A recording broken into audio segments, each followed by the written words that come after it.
Chers frères et sœurs, je vous salue encore une fois de plus dans le nom puissant de notre Seigneur et Sauveur Jésus-Christ. Nous voici encore une fois de plus dans notre émission de prière et d'intercession pour le Grand Congo. Nous prions, bien-aimés, parce que nous sommes engagés dans une lutte sans merci avec les entités, contre les entités maléfiques qui nous mènent la guerre jour et nuit. Bien-aimés, ce combat n'est pas facile, mais nous avons un allié de taille, c'est le Créateur de l'univers, le Seigneur de tout le temps, de tout lieu et de toutes circonstances, qui manifeste sa puissance par l'entremise de notre Seigneur Jésus-Christ et par le Saint-Esprit qui est en nous, qui renouvelle chaque jour notre force.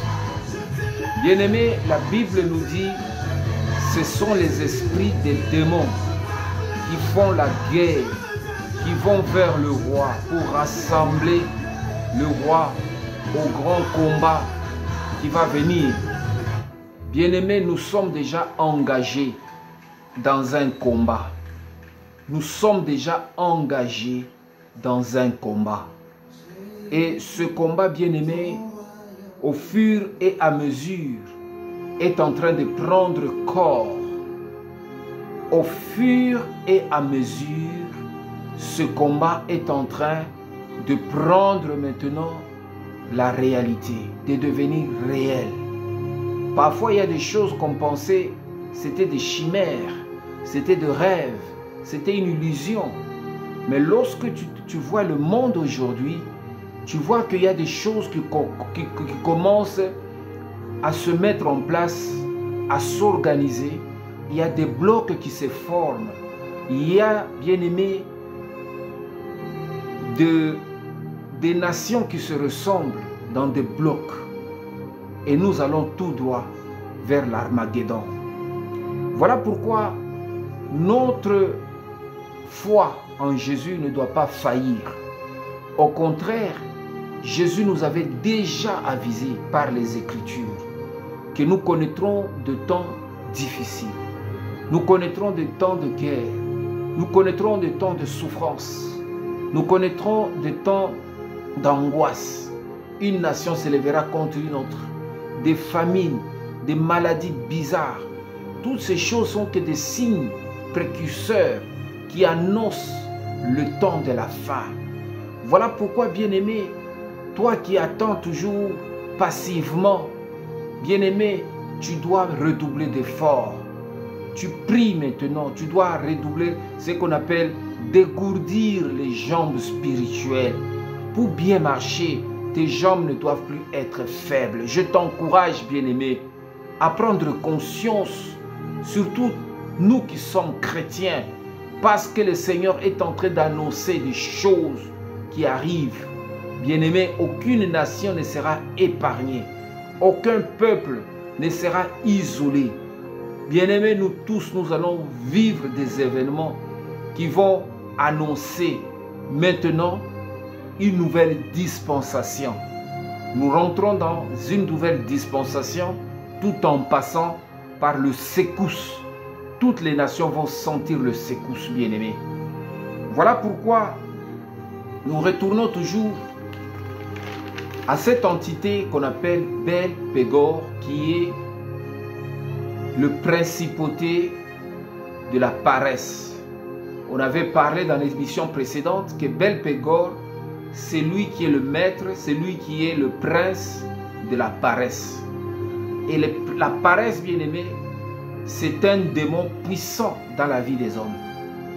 La paresse, surtout sur ce qui concerne les choses de Dieu, l'engagement que tu dois avoir envers Dieu, accomplir la tâche, faire ce que Dieu te demande. La Bible nous dit que Dieu cherche deux personnes. Il cherche les adorateurs, ceux qui l'adorent en esprit et en vérité. Dieu, bien-aimé, cherche aussi ceux qui doivent se tenir à la brèche, ceux qui vont se tenir dans la prière, les intercesseurs. Ce sont deux catégories de personnes que Dieu cherche, parce que les adorateurs bien-aimés attirent la présence de Dieu. L'adoration comme la louange bien-aimée, c'est le siège de Dieu. Dieu siège au milieu de la louange de son peuple. Un peuple qui sait louer Dieu, même dans le chagrin, même dans la douleur, même dans les difficultés, même dans les situations difficiles, bien-aimés, ils attirent la puissance de Dieu, la manifestation de Dieu dans leur vie. Voilà pourquoi, bien-aimés, c'est que le diable veut nous empêcher, nous, chrétiens, c'est de devenir ces adorateurs qui plaisent à Dieu et qui attirent la gloire de Dieu. La deuxième catégorie, ce sont ceux qui se tiennent à la brèche, les intercesseurs.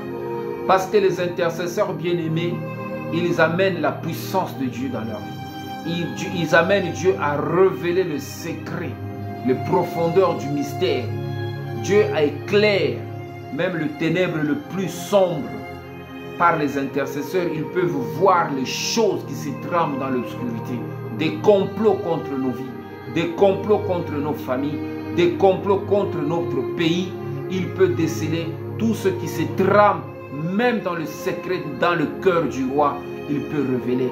Parce que l'intercession, bien-aimée, c'est une arme qui peut ravager le monde de ténèbres, qui peut démanteler les principautés, les déplacer de montagnes et amener, planter, déraciner des mauvaises herbes que Jésus n'a pas sémées et planter les semences de Dieu bien-aimé. Des intercesseurs dans un pays, ce sont des gens redoutables qui sont plus qu'une bombe atomique, parce qu'ils peuvent vous créer des incidents, ils peuvent vous créer des situations difficiles dans lesquelles le pays ne peut même pas se développer. Vous voyez un homme tel que Élie, par sa parole, il a bloqué la pluie, bien-aimé. Et pourtant, la pluie est vitale pour toute une nation. Quand la pluie ne tombe pas, bien-aimé, la sécheresse rentre et c'est tout un chaos. Mais il a intercédé, il a regardé le ciel, il a dit qu'il ne tombera pas de pluie si ce n'est que sur ma parole. Et il y a eu une sécheresse catastrophique dans tout le pays d'Israël.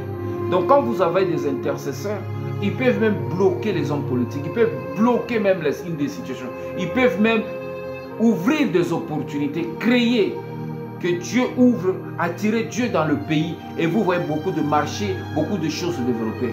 Voilà pourquoi la Bible nous dit, quand tu souffres, quand tu es dans des difficultés, tu dois prier. Notre pays, nos pays, le Congo-Brazza, le Congo-Kinshasa, est en train de traverser des moments difficiles. En ce moment, bien-aimés, ne nous fions pas aux apparences. Même si tu vois à la fin du mois ton salaire tombe, tout ça c'est rien.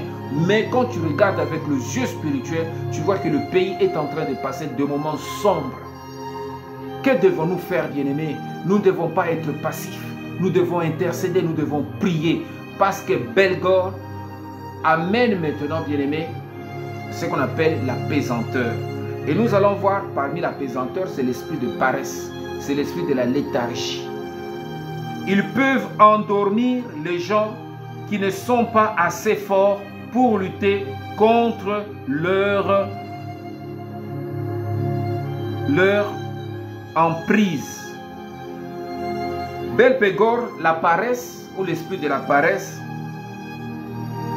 peut endormir les gens qui ne sont pas forts, qui ne sont pas assez forts pour lutter contre leur emprise.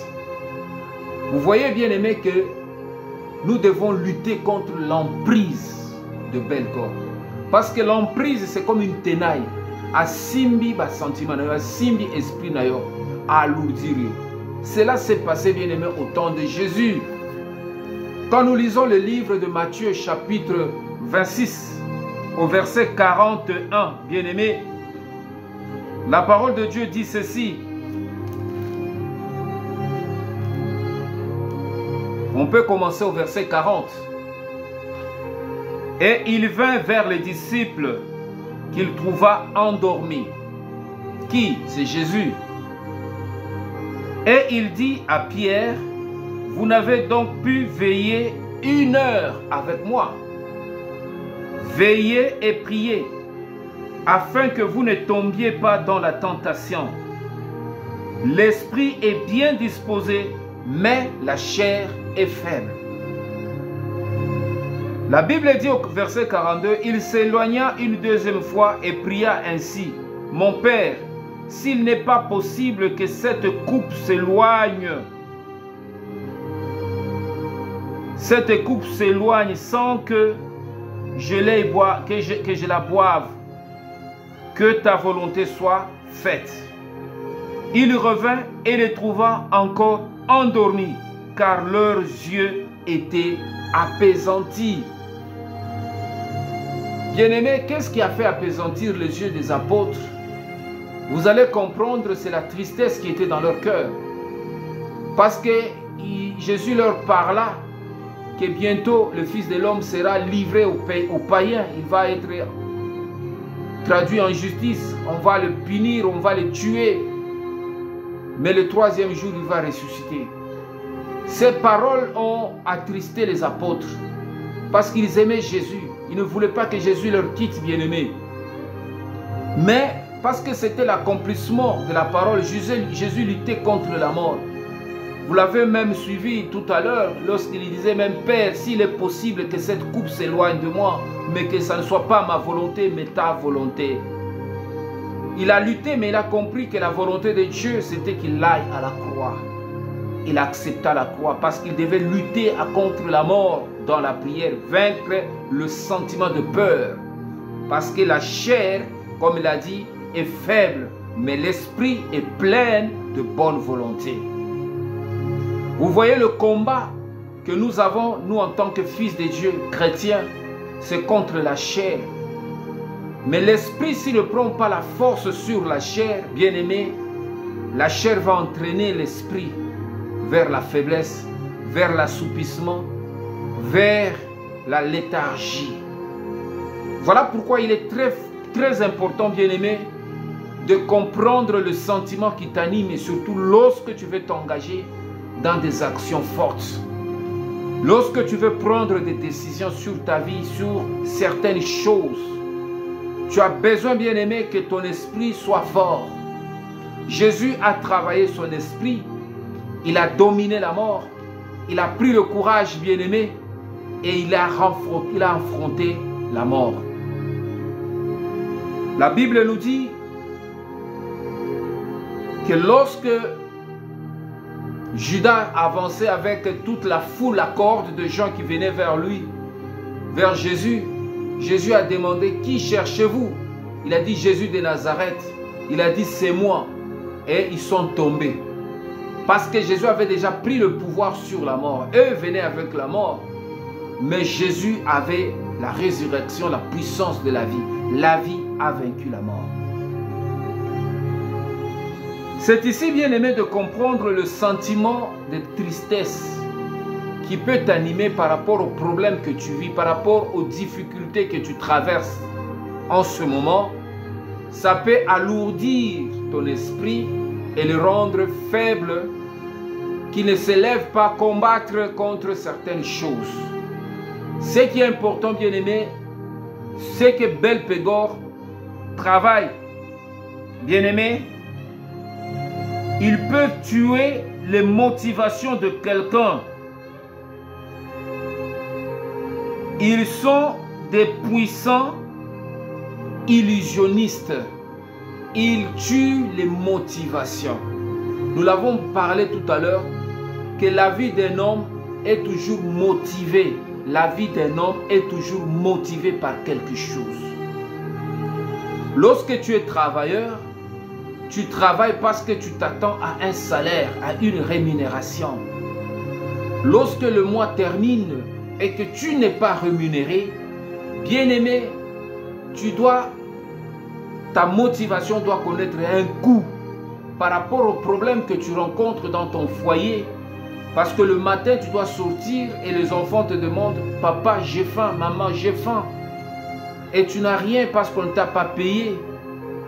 Tu vois comment ton fils, ta fille est chassée de l'école parce que tu n'as pas honoré les frais scolaires. Bien-aimé, non pas parce que tu ne le veux pas, mais parce que tu n'as pas été payé. Et toute la pression de la famille commence à jouer sur toi. Et le chagrin rentre dans le cœur, les tristesses, le sentiment de tristesse, ça te démotive. Tu vas voir même la figure, l'apparence de la personne. Parce que les yeux de l'âme bien-aimée se reflètent sur notre visage. Voilà pourquoi tu vois une personne, même s'il ne te parle pas de ses problèmes, mais tu regardes son visage, tu lis seulement que cet homme a des problèmes. C'est comme ça que le diable veut nous enfoncer dans des problèmes, dans des difficultés, pour nous démotiver. Voilà pourquoi nous avons des tribulations sur la terre. Voilà pourquoi nous avons toujours des incidents qui nous arrivent, enfin des cas de maladie, de souffrance. Tout cela, bien aimé, c'est une arme fatale que l'ennemi utilise pour nous démotiver.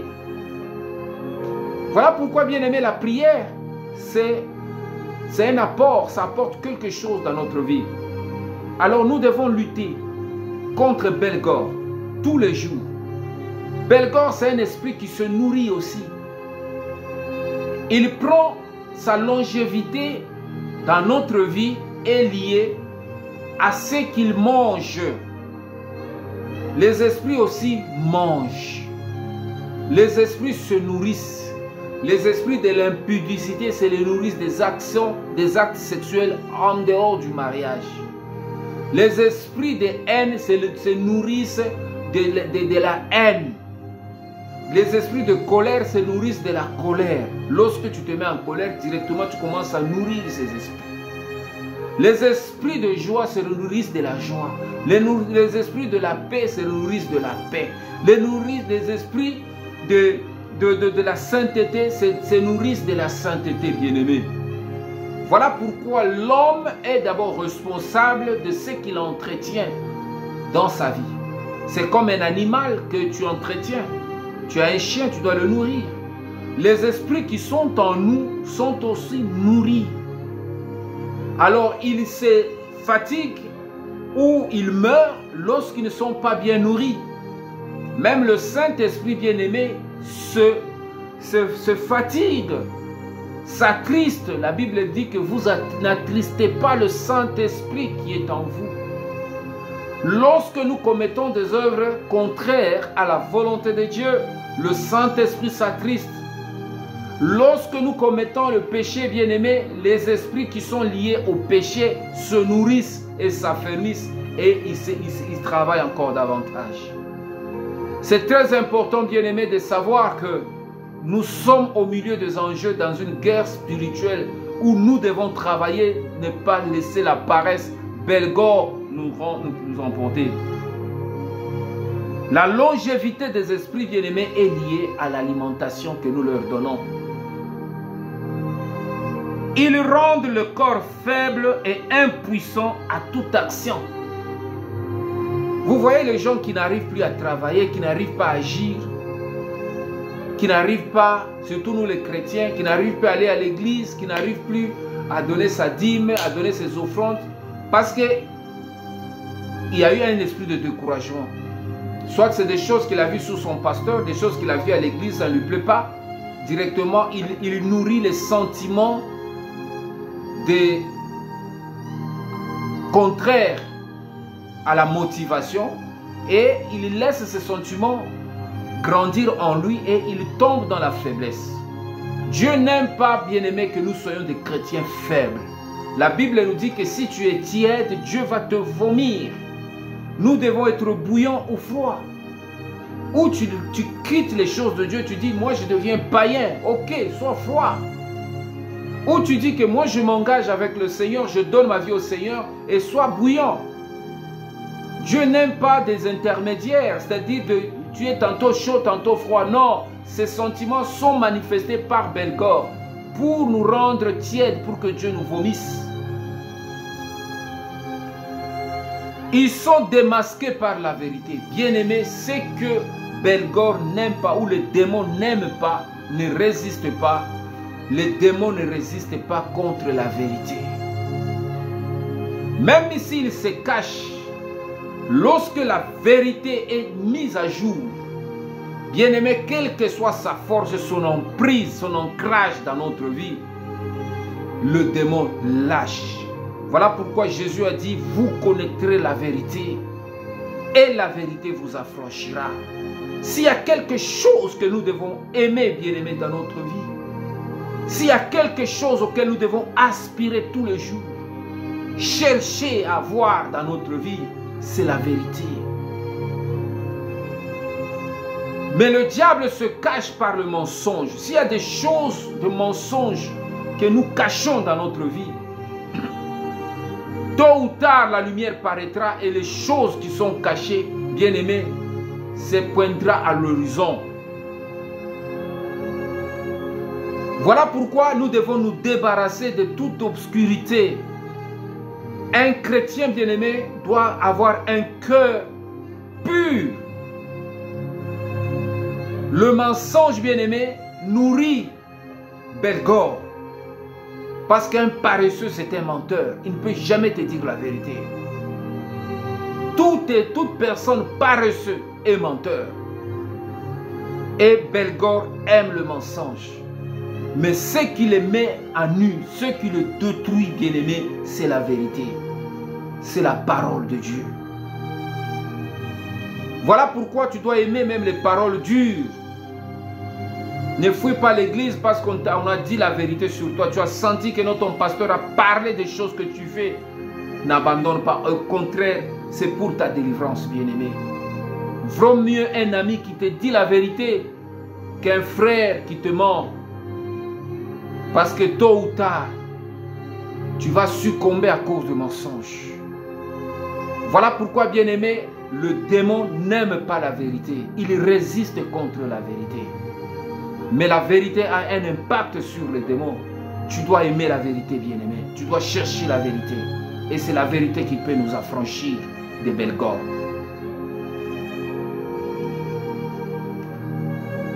Ils se nourrissent de l'indolence, de la lâcheté, de l'inaction.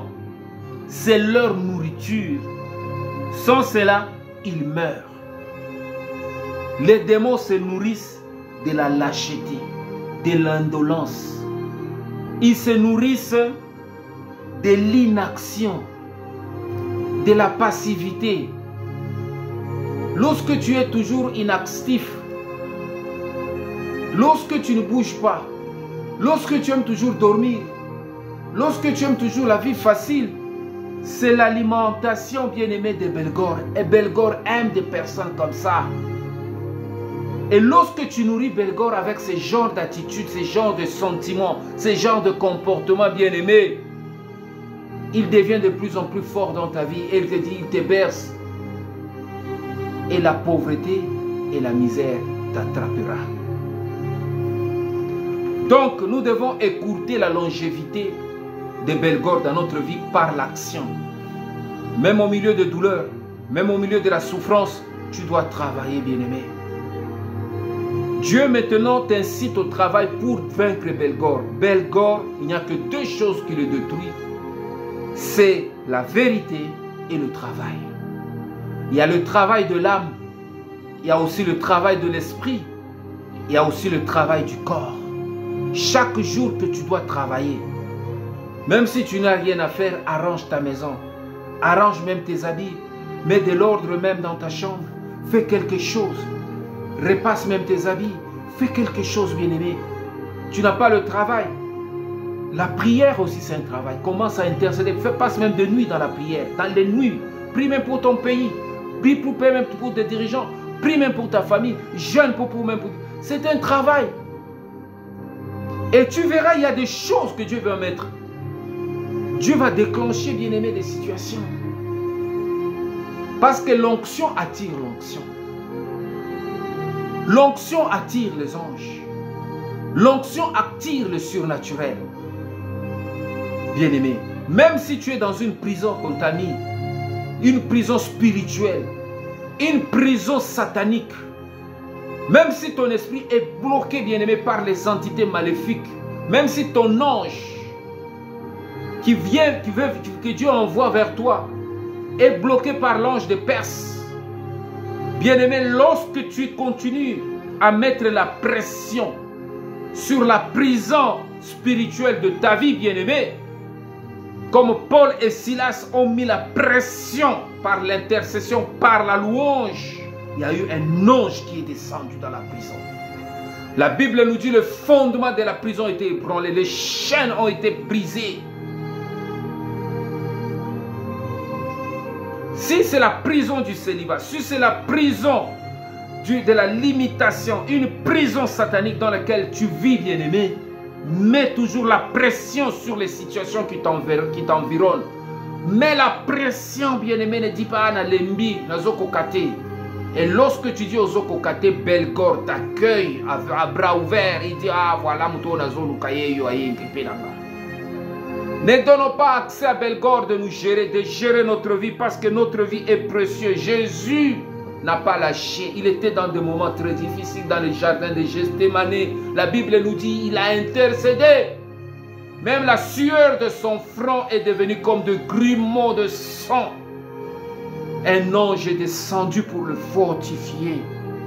S'il n'avait pas intercédé, il allait abandonner, bien-aimé. Il allait fuir parce qu'il savait que la mort était déjà à la porte. Mais il a affronté la mort parce que la force lui avait été donnée. C'est cette force, bien-aimé, que nous devons rechercher. C'est cette force, bien-aimé, qui doit nous être donnée pour détruire Bellecour dans notre vie. Comment vaincre l'esprit de la paresse? Il faut évaluer en premier vos tâches les plus importantes. Bien-aimé, chaque jour avant de dormir, tu dois évaluer qu'est-ce que tu dois faire demain qui est plus important. Souvent, on se réveille sans avoir de priorités. Et c'est ce qui nous bloque parfois, bien-aimé, dans notre vie. Dans le travail, tu dois avoir d'abord de tâches prioritaires. Dis que bon, moi, ce que je dois faire en premier, de telle heure à telle heure qui est prioritaire, c'est ça. Quel que soit ce qui peut se mettre, s'entraver devant ce que tu dois faire prioritairement, tu ne dois pas lâcher. Si tu as dit qu'à 7 heures, tu dois te lever pour aller, c'est pas puiser de l'eau, soit pour aller payer la facture de l'électricité, soit aller faire une tâche importante, ou soit aller rendre visite à un frère ou à une soeur qui est malade à l'hôpital, même si la pluie tombe, même si, à moins que guerre est quoi là, mais c'est-à-dire en cas, même si il y a une situation vraiment, c'est la pluie, il n'y a pas de transport, il faut même marcher à pied, marche, parce que ce que tu dois accomplir en premier, c'est ce qui doit être la première motivation. Parce que lorsque tu loupes ce qui est prioritaire, bien-aimé, ça va entraîner les conséquences de certaines choses qui sont secondaires. Voilà pourquoi, bien-aimé, il est très important, même dans nos prières, d'avoir des prières prioritaires, même pour toute une année. Vu que année Oyo, ce qui est prioritaire pour moi, c'est telle chose. La Bible nous dit que nous prions et nous ne recevons pas parce que nous demandons mal, selon les convoitises. Au Bandali Kambo, na janvier, au Bandali, na tel sujet. Et comme février, au changer sujet, comme tant que nous devons avoir quelque chose de prioritaire. Jésus l'a fait dans le jardin de Gethsémane. La priorité, c'était quoi? C'était vaincre la mort. Il a intercédé, il a dit, Père, s'il est possible d'éloigner cette coupe, mais pas ma volonté, mais ta volonté. Veillez et priez. Vous n'arrivez pas à prier avec moi 1 heure. L'esprit est plein de volonté, mais la chair est faible. Azongi a répété quand même, il a répété la même chose 3 fois parce que c'était prioritaire. Il faut toujours insister dans tes prières sur des choses qui sont prioritaires pour toi cette année 2024, bien-aimé. Si c'est la construction que tu veux commencer, si c'est le mariage dans lequel tu veux t'engager, si c'est une situation, par exemple, Yakobota ou je ne sais pas quoi, de travail, ça doit être quelque chose qui te préoccupe prioritairement. Tu dois t'appuyer sur ça. Tu dois travailler, tu dois chercher à travailler, à connaître les priorités importantes et travailler pour leur accomplissement. Deuxièmement, bien-aimé, il faut associer de la douleur à la paresse et du plaisir au passage à l'action. Ça veut dire quoi? Il faut associer de la douleur à la paresse. C'est-à-dire, lorsque tu sens la paresse, c'est là maintenant il faut se battre, c'est-à-dire sentir la douleur que la paresse ne puisse pas t'envahir. Dieu a dit à Caïn, le péché est couché à ta porte, mais toi domine-le. Prends le courage de dominer, bats-toi avec cet esprit-là. Bien-aimé, pour vaincre la paresse, c'est un combat. Et c'est ce que Jésus a dit, que parfois tu peux sentir la douleur lorsque tu es en train de te battre pour te lever, je ne sais pas, 3 heures ou 4 heures pour prier. Ce n'est pas facile, c'est de la douleur. Tu te bats contre le sommeil, tu te bats contre la faiblesse, tu te bats. Mais il faut se battre. Lorsqu'on arrive à vaincre la paresse, bien aimé, spirituellement, on déclenche une victoire, même sur ta journée. Ne néglige jamais les prières de 5 heures. Lève-toi, prie, intercède 1 heure. Recommande ta journée. Tu verras comment les choses vont s'ouvrir. C'est très important, bien-aimé. Il faut associer la douleur à la paresse. Lorsqu'il y a la paresse, tu associes la douleur. Il faut sentir vraiment pas si pour la convaincre. Donc, et tu associes le plaisir au passage à l'action. C'est-à-dire, lorsque tu es dans une situation difficile, il ne faut pas que tu sois, c'est-à-dire que tu sois bloqué, submergé par le problème. C'est ce que Jésus a dit, que l'esprit est plein de bonne volonté, mais la chair est faible. C'est-à-dire qu'il faut prendre maintenant du plaisir aux souffrances que tu es en train de traverser, tout en sachant que derrière cette souffrance, bien-aimée, il y a une grande rémunération. C'est comme les gens qui vont au travail. À 7 heures, ils doivent être au travail. Parfois sous le soleil accablant. Ils doivent rentrer le soir. Nous autres, parfois, nous quittons la maison à 7 heures, 7h30. Tu dois quitter la maison. 8 heures déjà, tu es au boulot. Tu travailles. Parfois, je rentre à la maison à 21 heures. Et ces émissions, je les fais souvent la nuit. Parfois, de 0h, 1h du matin, tu dois faire tes émissions, prier, intercéder. Et le matin, tu dois encore te lever. Et tu vois bien que c'est une souffrance. Mais cette souffrance-là, elle est liée aussi à une douleur parce que tu dois combattre un esprit de léthargie dans ta vie. Un esprit de paresse. Et tu dois te battre, bien-aimé. Si Jésus ne s'est pas battu entre 2h et 3h du matin dans la prière, jusqu'à ce que 4h ou 5h, qu'il puisse voir maintenant la mort venir. Peut-être il allait fuir comme les autres. Mais parce qu'il avait remporté la victoire, il a eu la force de regarder la mort en face et dit, me voici. Il faut, troisièmement, prendre conscience de ce qui cause votre paresse. Prendre la conscience. Parfois, nous les chrétiens, nous ne sommes pas conscients de ce qui nous arrive. Un chrétien doit être conscient de ce qui cause sa paresse. Tu dois te poser la question, pourquoi on a la coca-cola de la terre 1 heure? Qu'est-ce qui cause ma paresse de la prière? Pourquoi je n'arrive pas à aller à l'heure à l'église? Pourquoi je dois toujours être en retard pour des choses auxquelles les autres font? Pourquoi je dois toujours me réveiller en retard? Pourquoi je dois toujours être paresseux? Qu'est-ce qui cause cela? Lorsqu'on ne reconnaît pas, on ne prend pas la conscience de s'interroger sur les causes, les motivations, les causes de la paresse, il sera difficile d'être conscient. On sera toujours inconscient. Or, un chrétien, c'est quelqu'un qui marche avec la conscience. C'est que le diable détruit, Belgore détruit dans notre vie, c'est la conscience.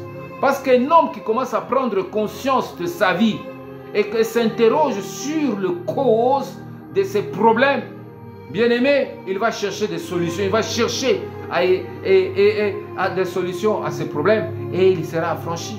C'est ce que le diable n'aime pas. Ils aiment les chrétiens inconscients. Se focaliser, 5, se focaliser sur l'impact positif que vous allez avoir sur la vie des autres. Il faut se focaliser sur l'impact positif que vous allez avoir sur la vie des autres. Parce que nous ne vivons pas vraiment en vase clos. Toza na kati ya monde. Nous avons des échanges entre nous les hommes. Il y a certains parfois qui nous suivent. Voilà le modèle. Il y en a peut-être qui imiter yo. Oyebakati. Façon yo tambolaka, façon yo lataka, façon yo vandaka na ndako na yo. Il y a parfois les gens qui mais peut-être azala mbongo ebelete, mais on sent une organisation autour de toi, on sent une quiétude, on sent une paix. Parfois, il y a les gens qui t'imitent, qui sont intéressés à ta vie, tu ne le sais pas. Il faut se focaliser sur l'impact que tu fais sur la vie des autres. Un impact positif. Voilà pourquoi nous devons contrôler nos paroles, contrôler nos actions, contrôler tout ce que nous faisons. Et sans que nous vivons une vie de lâcheté, une vie de paresse. On a des souki bizarre, on a des manzaka bizarre, on a des kavoka kiri-kiri, mandé fotiki kiri-kiri. Tu ne sais pas l'impact négatif que tu fais aussi sur la vie des autres. Voilà pourquoi, même si tu n'as pas assez d'habits, tu n'as pas assez d'argent, tu n'as pas assez de ceci, mais au moins le peu que tu as, entretiens ça. Rends-toi quand même agréable. Même si ta maison n'a pas un luxe. Mais même si mais fait que il apprécie quand même l'ordre que tu mets dans ta vie, bien-aimé, et dans ta maison. Ne laisse pas la paresse, bien-aimé, gagner ta vie et gagner ta maison. Même en ange en zambe, moi, parce que mon niveau va rebanda wapi. Donnons à Dieu, même dans notre cœur, le sentiment de nous aider. Même si tu n'as rien, même si tu traverses des moments difficiles, mais tu as la joie dans ton cœur, parce que la joie, c'est un pont par lequel Dieu peut passer pour te bénir. Si tu casses ce pont, bien-aimé, la tristesse t'anime. Voilà pourquoi l'impact que nous devons faire d'abord dans notre vie doit aussi se manifester sur les autres. Il y a des gens qui nous regardent, bien-aimés. Yo kendek église chaque jour au Sambelaka. Quel est l'impact positif que nous marquons, que nous faisons sur la vie des autres? Il faut éliminer vos mauvaises habitudes. Éliminer. Le travail que nous faisons dans la prière, pour éliminer quelque chose dans ta vie, bien-aimé, tu dois d'abord l'identifier. Cherche à identifier. Si même tu prends un cahier, et c'est le travail que nous devons faire. Au Vandika Yomoko. Et souvent, moi, il faut faire ces choses-là la nuit. Au l'amour qui entre 0, 1 heure, 2 heures. Au Talivi Nayo. C'est-à-dire aux 8 chaises. Chaises et vides. Moi, je m'appelle Jojo Kalele. Mais au Tché Kiti Liboso Nayo, au Vandisi Jojo na Kitiwana. Ce qu'on la Jojo wana. Dans ton esprit, tu t'imagines, mais quelles sont les mauvaises choses que ce Jojo-là produit? Au comme qu'on identifie l'habitude à ma baie. Au Seigneur d'abord Yesu. Tu pries d'abord, Seigneur, révèle-moi mes mauvaises habitudes. Sans état d'âme. Au comme qu'on commande. Ngana habitude à boy, ngana kabakate, ngana zara mopulu, ngana sala kaboy, ngana zala kana na lokuta na sala kaboy. Tu identifies toutes ces mauvaises habitudes, tu les notes. Ce sont des choses que tu dois apporter maintenant à la croix de Jésus pour le combattre. Il faut d'abord haïr ces mauvaises habitudes. Il ne faut pas dire que ngana zala ka bongo. Un chrétien ne peut jamais koloba ngana zala ka bongo. Nous sommes appelés à changer parce que la transformation, parce que nous prions, nous allons à l'église pour subir une transformation, tendre vers la perfection. C'est ça le but même de la parole de Dieu dans notre vie. C'est le travail que nous devons faire au quotidien, bien-aimés. Mais Belgore veut nous donner la paresse pour que nous n'ayons pas la force d'éliminer nos mauvaises habitudes. Une habitude n'est pas facile à éliminer dans la vie, bien-aimée. Parce que c'est quelque chose qui est lié à notre caractère. La Bible dit, vous connaîtrez un arbre par ses fruits. On reconnaît aussi une personne par ses habitudes. Voilà pourquoi, bien-aimé, ce travail est très important. Comment on peut devenir grand dans ce grand Congo lorsque nous avons de mauvaises habitudes, de mauvais comportements. Ces choses nous bloquent. Lorsque nous ne prenons pas la conscience et le courage de le combattre, bien-aimé, c'est Belgore qui nous prend maintenant. Réveillons-nous, bien-aimés. Ne laissons pas Belgore nous prendre, bien-aimé, notre temps. Éliminons les mauvaises habitudes. Combinez les activités que vous n'aimez pas avec celles que vous aimez. Il y a des activités que vous n'aimez pas. Il y a les gens qui n'aiment pas faire le sport. Il y a les gens qui n'aiment pas telle autre activité. Mais pour maintenant transcender la paresse, éliminer la paresse, vaincre la paresse, il faut associer certaines activités que vous n'aimez pas à ce que vous aimez. Lorsque vous commencez à associer certaines activités que vous n'aimez pas, c'est-à-dire vous n'aimez pas mais qui est bien, tel que le sport par exemple, vous commencez à vous réveiller le matin, faire un peu la marche, mais bien que vous n'aimez pas, mais vous commencez à travailler un peu ce côté faible de votre vie, vous allez apporter quelque chose, faire tomber un mauvais caractère dans votre vie, et au fur et à mesure, vous associez le sport, vous allez demain associer autre chose, vous allez demain associer de bonnes choses, et c'est comme ça que beaucoup de choses nouvelles vont être classées dans notre vie, et tout en éliminant, en vidant de notre vie tout ce mauvais comportement, et vous allez voir que le cœur commence à s'ouvrir, à prendre plus l'action, à être un homme d'action, un homme de motivation, un homme actif.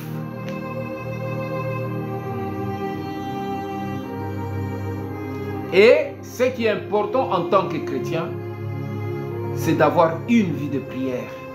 Si on n'a pas une vie de prière, bien-aimé, ça sera difficile d'aller de l'avant. Ça sera difficile de vaincre Belgore, bien-aimé. Belpégor. Donc pour le vaincre, bien-aimé, nous devons avoir une vie de prière, parce que c'est la prière qui nous rassure. Belpégor n'aime pas la prière. Lorsque tu es faible dans la prière, tu es sous l'emprise de Belpégor. Nous allons prier, bien-aimés, et nous allons rentrer dans notre troisième tranche de prière et de mission. Nous allons prier, bien-aimés, pour que Dieu nous donne la capacité de vaincre la paresse. Nous donne la force de vaincre la paresse. Dis Seigneur Jésus, donne-moi la force de vaincre la paresse de ma vie. Dans le nom puissant de Jésus. Seigneur Jésus, je te prie, parce que nous sommes maintenant à cet instant devant toi, et nos sentiments sont combattus par Belpégor. Le sentiment de tristesse, le sentiment de difficulté, le sentiment de lâcheté, le sentiment de mauvaises choses que nous avons entendues sur nous, qui pèsent dans notre conscience, de mauvaises nouvelles qui nous dépriment, ô Jésus, qui nous fatiguent. Lorsque, Seigneur, le travail ne nous donne pas notre rémunération, il y a des sentiments partagés s'il faut se lever encore demain pour aller travailler. Lorsque la pression monte, les besoins qui sont permanents dans notre vie ne sont pas résolus à cause de manque d'argent, la passivité rentre. Nous sommes démotivés, ô Éternel. Lorsque le logeur va se pointer demain ou après-demain pour nous demander l'argent du loyer et nous ne sommes pas encore prêts. Lorsqu'il y a un cas de maladie, il y a un cas à résoudre, une facture à payer, mais nous sommes dans le noir parce que la SNE a coupé le courant. Nous sommes privés d'eau parce que la LCDE a coupé l'eau. Tous ces sentiments partagés, s'il faut demain faire quoi? Ô Éternel, la tristesse qui gagne le cœur de chacun de nous, qui vit une situation contraire, ô Éternel, dans sa vie, dans sa famille, d'une situation troublante, Père, dans son foyer, des questions qui sont posées, s'il faut continuer à vivre avec tel homme qui ne reconnaît pas le bienfait que je lui fais tous les jours, s'il faut prendre d'autres décisions, s'il faut lâcher ce foyer, cette femme, cet homme.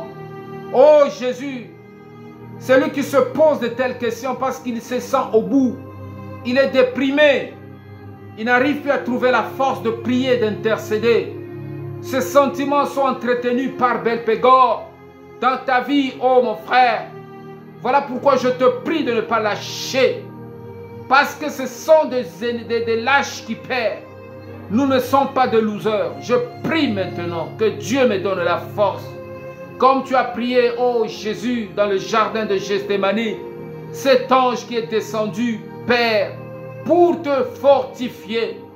Fortifie mon frère, fortifie-moi, fortifie notre vie, fortifie nos dirigeants, ô Éternel, qui sont fatigués maintenant, qui n'arrivent plus, qui sont, Père éternel, qui ont tout dit, qui ont parlé des objectifs 2025, 2030. Oh, mais ces choses sont illusions pour nous. Seigneur, nous prions, donne-leur la force d'agir. Que la pression de la misère, que la pression ne puisse pas, c'est notre Dieu, les engloutir. Je prie pour les parents qui sont dans des situations difficiles en ce moment, ô Père, qui voient leurs femmes leur manquer de respect à cause de besoins qui n'arrivent pas à honorer, ô Dieu, des enfants qui se tournent vers leurs parents, contre leurs parents. Je prie maintenant, Seigneur, donne la force, Seigneur, à mon frère et à ma soeur, de se battre contre l'esprit de la passivité, l'esprit de l'inaction, l'esprit de la lâcheté. Père, les hommes de Dieu qui attendent tout de leurs fidèles, qui n'arrivent plus à trouver quelque chose à faire pour aussi survenir à leurs besoins. Je prie, Père, que tu nous donnes la force de vaincre l'esprit de Belphégor dans notre pays, l'esprit de paresse. Que cet esprit libère nos vies, libère le cœur, libère l'âme, libère les pensées, libère les idées, Seigneur. Donne-nous la force, Seigneur notre Dieu, d'avoir des priorités, Seigneur notre Dieu, pour cette année 2024, chaque jour que je me lève, que j'ai ce qui est priorité pour moi et que donne-moi la force d'accomplir mes priorités. Ô Éternel, donne à mon frère de pouvoir avoir une vision de priorité, de ne pas embrasser beaucoup de choses au même moment, mais d'identifier les priorités qu'il faut pour sa journée, pour la semaine, pour le mois, pour l'année, ô Éternel. Donne-nous la force, c'est notre Dieu, d'associer de la douleur à la paresse, d'être des gens qui aiment la douleur, de souffrir, c'est notre Dieu, pour vaincre la paresse, de travailler dans la douleur pour vaincre la paresse, ô Éternel. Cette paresse doit être vaincue par l'esprit de travail, l'esprit de douleur.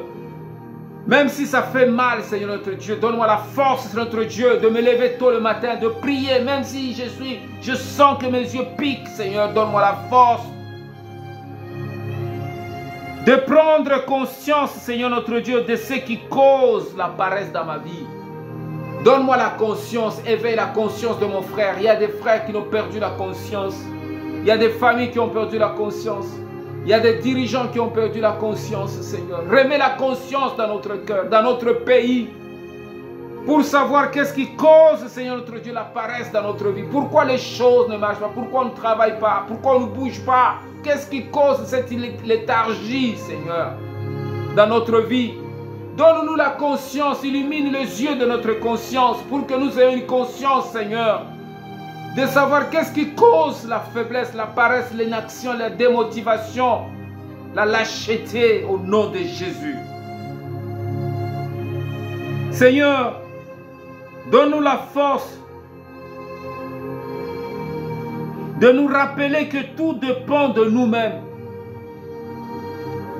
Donne-nous, c'est notre Dieu, l'intelligence de nous rappeler que tout dépend de nous-mêmes. Tout ne dépend pas des autres. Souvent, nous regardons les autres, nous condamnons toujours les autres. Nous disons que ce qui nous arrive, c'est à cause des autres.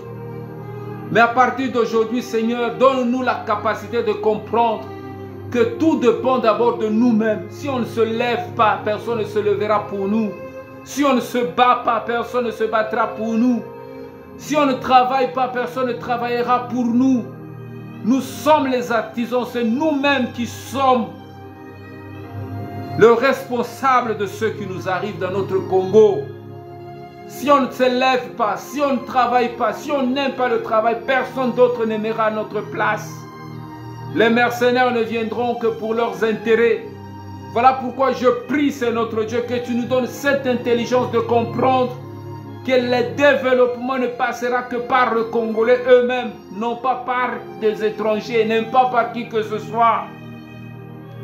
Et le Grand Congo doit se lever par le Congolais, Seigneur, qui doivent travailler, qui doivent prendre maintenant de position dans le contexte, que ce soit dans le politique, que ce soit dans l'administration, que ce soit dans l'économie, des grands économes, des grands chefs d'entreprise, Seigneur notre Dieu, qui doivent aussi travailler et émerger. C'est nous-mêmes, Seigneur notre Dieu, pas les autres. C'est focaliser sur l'impact positif que nous allons avoir sur la vie des autres. Il y a d'autres qui nous attendent, bien-aimés. Si on se lève aujourd'hui, si on se développe au Congo, bien-aimés, ça aura un impact sur d'autres nations qui vont nous copier. Souvent, nous aimons copier seulement chez les autres. Mais nous n'arrivons pas à faire comme eux. Parce que ces gens ont travaillé durement pour arriver, Seigneur notre Dieu, là où leurs nations sont arrivées aujourd'hui. Mais nous, nous rêvons seulement d'aller chez eux. Mais nous négligeons, Seigneur notre Dieu, ce qui est chez nous. Voilà pourquoi je prie, Seigneur, aujourd'hui, entends ma prière. Donne-nous la conscience. Donne-nous la conscience de comprendre que si nous nous levons dans la prière, nous aurons un impact positif à faire sur d'autres nations. Aujourd'hui, si nous aimons que nos enfants aient toujours en France, parce que les Français ont travaillé après la Deuxième Guerre mondiale. Ils ont eu de plans d'action, de plans Marshall pour la reconstruction de leur nation. Et ils se ont mis au travail, Seigneur. Pourquoi nous, on n'aime pas le travail? Qu'est-ce qui cause notre lâcheté, notre découragement, notre inaction, notre démotivation, Seigneur? Que cet esprit de Belgore quitte le Grand Congo au nom de Jésus. Au nom de Jésus, Seigneur, que nos vies aient un impact, c'est notre Dieu, sur d'autres nations, qu'on voit des Congolais partout, dans de grands clubs de football, dans de grands sports internationaux, dans de grandes conférences, c'est notre Dieu international, qu'on voit aussi dans de grandes administrations, c'est notre Dieu, qu'on ne voit pas seulement les autres. Fais que donne-nous cette conscience de nous battre, même dans la douleur, pour nous relever, c'est notre Dieu, pour relever cette nation, pour relever le Grand Congo au nom de Jésus. Que les fils, Seigneur, et les filles de ce Grand Congo se lèvent dans la prière et aiment le travail. Libère-nous de l'esprit, Seigneur notre Dieu, de la léthargie, de la somnolence, au nom de Jésus de Belpégor, qui libère nos cœurs, qui libère nos âmes. Ô Saint-Esprit, fortifie nos cœurs, ô Éternel, donne-nous la force de débarrasser, d'éliminer toutes les mauvaises habitudes qui ont pris l'ancrage dans notre vie, qui ont pris l'ancrage dans nos cœurs, qui ont pris des racines profondes dans le fond de notre vie et que nous n'avons pas la force de les déraciner. Ô Jésus, dans notre nation, ces racines qui se sont tellement enfoncées dans le cœur, Père, que tu le retires de nos vies, Seigneur notre Dieu, que tu les élimines par l'autorité, par la puissance de la douleur, que nous aimions la douleur, que nous puissions travailler pour éradiquer, éliminer ces virus de Belpégor, de la paresse de notre vie, au nom de Jésus.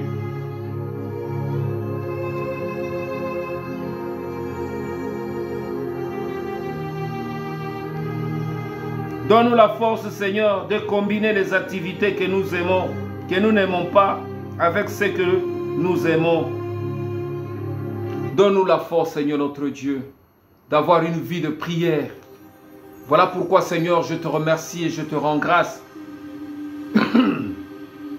Saint-Esprit, je t'invoque encore une fois de plus.